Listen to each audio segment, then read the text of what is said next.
सारे नेता उद्योगपतियों से अपील कर रहे हैं कि कामगारों को ना निकाले और उनकी तनख्वाह ना काटे, लेकिन ये रोज बरोज मुश्किल होता जा रहा है। लुधियाना में जब प्रशासन ने पूरा वेतन देने की चिट्ठी जारी की तो उद्योगपतियों ने दो टूक सुना दिया कि उनका कहना है कि चाहे तो जेल में डाल दे, लेकिन हम वेतन नहीं दे सकते। इस बीच अर्थव्यवस्था को संभालने के लिए प्रधानमंत्री ने एक बड़ी बैठक ली है।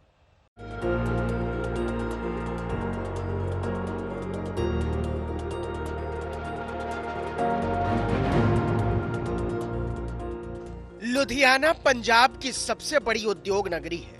होजरी, साइकिल, मोटर पार्ट्स के कारखानों की पूरी श्रृंखलाएं हैं। जहां इन दिनों काम धाम ठप है, आप जानते ही हैं। लेकिन शहर के उद्योगपति एक चिट्ठी से बौखलाए हुए हैं।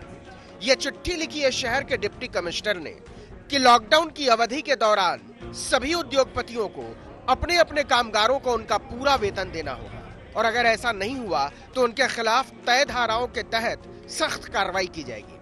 पत्र जारी होते ही उद्योगपति सख्ते में आ गए, डिप्टी कमिश्नर से मिलने भागे और कहा कि लॉकडाउन में भात दाल खिला देना अलग बात है और तनख्वाह देना दूसरी। ये हमारे बस का नहीं है, चाहे तो आप हमें जेल में डाल दें। अप्रैल च हुण क्वेश्चन आंदा है बई असीं पैसा लेबर नूं तनख्वाह कित्थों दईए। 22 तरीक तो साडे बैंक बंद है, पेमेंटां बंद, आनियां जाना सारा कुछ चक्का जाम हो गया। असीं कित्थों दईए पैसा? सर इस तरह 31 मार्च तक दी लेबर की सैलरी सारी इंडस्ट्री ऑलरेडी दे चुकी है। ठीक है, अप्रैल की सैलरी हजे ड्यू नहीं है। असीं डीसी साहब नूं ये रिक्वेस्ट की भी ये जिहड़ा नोटिफिकेशन है ये इंडस्ट्री ते किरपा करके हजे फोर्स ना किया जाए। लुधियाना में काम करने वाले ज्यादातर मजदूर या तो बिहार से हैं या यूपी या झारखंड या पश्चिम बंगाल से। उद्योगपतियों के हाथ खड़े कर देने के बाद डिप्टी कमिश्नर ने सिर्फ इतना कहा कि वो उनकी बात सरकार तक पहुंचा देंगे।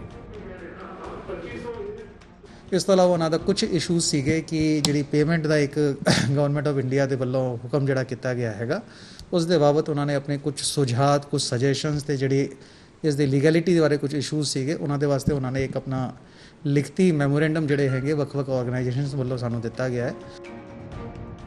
तमाम शहरों से ऐसे किस्से सामने आ रहे हैं कि मालिकों ने मजदूरों को लॉकडाउन का वेतन देने से इनकार कर दिया है। दिल्ली से, नोएडा से, सूरत से, अहमदाबाद से, मुंबई, ठाणे, कानपुर, सहारनपुर से। आने वाले दिनों में यह मुश्किल और बड़ी हो सकती है क्योंकि मार्च तक का वेतन तो मालिकों ने जैसे तैसे दे दिया है, लेकिन पूरे अप्रैल में जब एक भी रुपए का काम ही नहीं होगा तो वो तनख्वाह कहां से देंगे? ये बहुत बड़ा सवाल है। लेकिन सरकारों की पहली प्राथमिकता ये है कि कोई मजदूर भूखा न रहे और वो जहां है वहां उसे सिर छिपाने की जगह मिल जाए। गृह मंत्रालय ने सभी राज्यों एवं केंद्र शासित प्रदेशों को पत्र लिखकर इन दिशा निर्देशों को ग्राउंड लेवल पर क्रियान्वित करवाने तथा आम जनता के लाभ के लिए इनके व्यापक प्रचार पर जोर दिया है।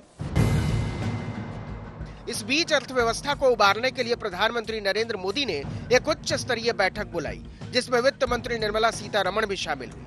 बैठक में उन सेक्टर्स को राहत देने पर चर्चा हुई जिन पर कोरोना का सबसे बुरा असर हुआ है। इसलिए उम्मीद बंधी है कि सरकार जल्दी ही दूसरे राहत पैकेज का ऐलान कर सकती है। आपको याद हो तो पहले पैकेज में सरकार ने 1,70,000 करोड़ की राहतों का ऐलान किया था। विश्व की तमाम एजेंसियों ने अनुमान लगाया है कि लॉकडाउन के कारण भारत की विकास दर पिछले 3 दशक के न्यूनतम स्तर पर पहुंच सकती है।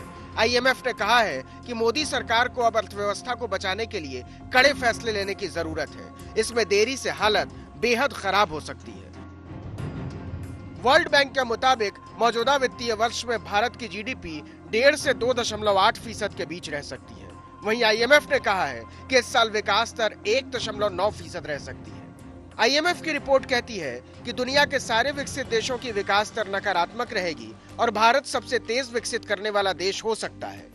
लेकिन कोरोना के कारण अर्थव्यवस्था को हुए नुकसान की भरपाई में लंबा वक्त लग सकता है। आज तक ब्यूरो।